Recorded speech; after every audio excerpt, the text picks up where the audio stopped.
कभी आपने देखा 500 साल का संघर्ष, है, राम मूर्ति देखकर आंखों में बहते हुए आंसू हमारा है, वो उस मंदिर के लिए थे ना। मैं अपना तो दर्द भी उतना ही होगा। मैं अपना लाइव एक्सपीरियंस बता रहा हूं। जब प्राण प्रतिष्ठा हो रही थी तो शिवम त्यागी इधर खड़े होकर सरयू के डिबेट करता था, और जब शाम को वहां पर आरती की गूंज उठती थी तो ऐसा लगता था कि डिबेट सब छोड़ के भाग जाओ, उधर उधर नाचेंगे।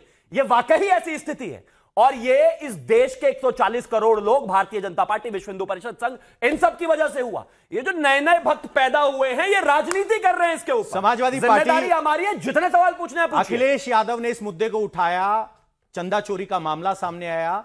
अब बीजेपी कह रही है कि आपको कोई हक नहीं है चंदा चोरी करने की बात करने का, आप इसका राजनीतिक इस्तेमाल कर रहे हैं।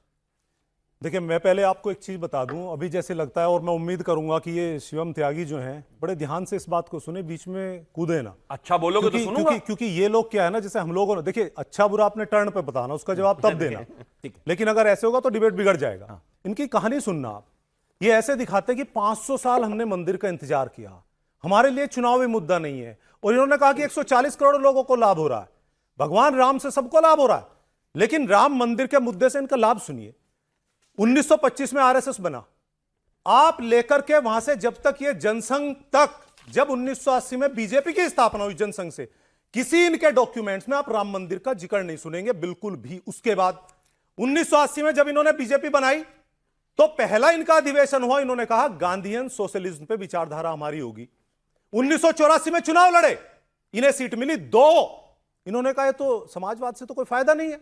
उसके बाद 1989 में जून में पालमपुर में लाल कृष्ण आडवाणी की अध्यक्षता में इन्होंने डिसीजन लिया कि मुद्दा ऐसा लाओ जिसमें हिंदू मुस्लिम कुछ चले, तो इन्होंने राम मंदिर का मुद्दा उस समय 1989 में अपनाया, और उसके बाद जब चुनाव हुए इनकी सीटें बढ़ गई, हो गए 85, तो इन्होंने कहा यार ये अच्छा रामबाण है, इसमें कुछ करना तो है नहीं। उसके बाद 1990 में लाल कृष्ण आडवाणी जी यात्रा लेकर निकले, तब इनकी सीटें बढ़ के 120 हुई, तो इन्होंने कहा सुनिए, मैं ये इतिहास बता रहा हूं आपसे कि ये भी नए नए हिंदू बने, ये नए नए हिंदू हैं जो कहते हैं कि हम पुराने हैं। इन्हें वो बोटी हाथ लगी कि कैसे डिवाइड करना है, और डिवाइड करके चुनावी लाभ लेना है।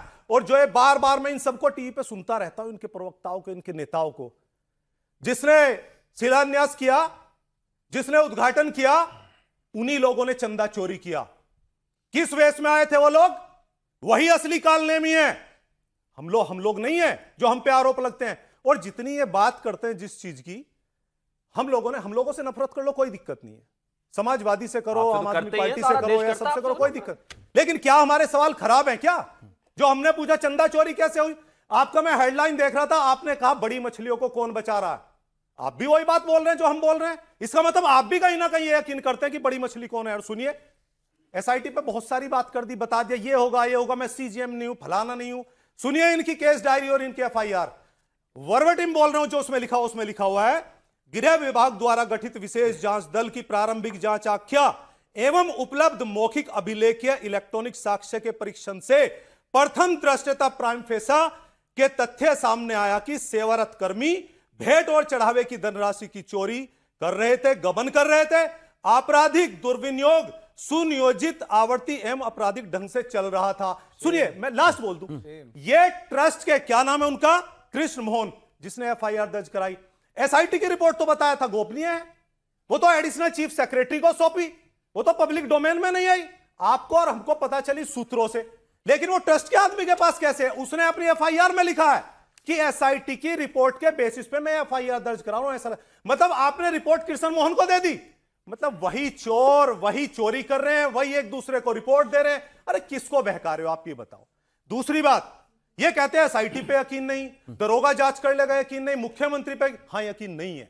क्योंकि आज देश के सामने जो सवाल है, भारतीय जनता पार्टी चाहती है और आरएसएस की कैसे अपनी साख बचाएं, और उस साख बचाने के लिए 15 दिन इन्होंने बलि का बकरा ढूंढा, पूरा घूम घूम करके। आपको लगता है कि अब विजय विश्वास पंत की हैसियत इतनी है कि वो नाम रख देंगे चंपत राय जी का? आपको लगता है गोपाल जी का नाम आ जाएगा? गोपाल राव जी ने तो मीडिया पे सवाल उठा दिया, मैं बाइट सुन रहा था, उन्होंने कहा मीडिया को कि ये जो संचार माध्यम में इस्तीफा लेकर ही मानेगा। मतलब आपके मन में नहीं है, आप देना नहीं चाहते। और वही गोपाल राव जो 20 करोड़ की जमीन 20 करोड़ की जमीन 11 जमीन समझौतों में 120 करोड़ की खरीदी है, ये वो लोग हैं।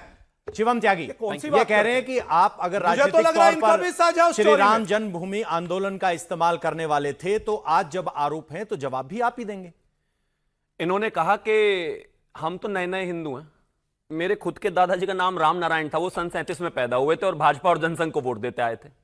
गजब बात हो गई, मुझे लग रहा है आप ही आए हैं आजकल ये 2014 के बाद ही भारत में। अटल बिहारी वाजपेयी ने संसद भवन में क्या कहा? आप ये देख रहे हैं, सुनो, उस पर विवाद अपने समय में कैसे कह रहे थे कोई बोलना मत और अब देखिए क्या हाल हो गया। रोकिए इनको, हराम के नाम में नहीं नहीं रोकिए, अब इस पर बिहारी वाजपेयी ने कहा था, प्रधानमंत्री थे हमारे, आप इनको सुन लीजिए भाई। अभी तो ये कह रहे थे कि एक दूसरे के बीच में नहीं बोलना है, ऐसे नहीं। वाजपेयी का सुनिए भाषण आप उठा रोक करके। क्यों नहीं एक बार रहे? जवाब लेंगे, मतलब सुनिए मुंह में राम और नहीं, बगल में नहीं, छुरी। नहीं, नहीं, आप मतलब इनको- क्या बात कर रहे हैं कि मेरा नाम जवाब राम है, ले, आपके तो इसलिए सवालों मैं पे जवाब करूंगा। लेना हूं नहीं, सर। ये सुनिए ना, अरे आपके सवालों पे, हाँ जी। अब एक और चीज, इन्होंने कहा कि भाई ये तो नए नए राम भक्त हैं, राम के नाम पे इनको राजनीति करने से फायदा होता है। ठीक बात है भाई, हम राम की राजनीति करते हैं, हमने राम मंदिर बनाया। आप मदरसों की राजनीति करते हो और आप हज हाउस की राजनीति करते हो, आपने हज हाउस बना दिया, तो आप चोरी उसकी की राजनीति गारंटी करते लो हो। ना। अगर आपने मंदिर बनाने की गारंटी है तो चोरी की भी गारंटी लो ना।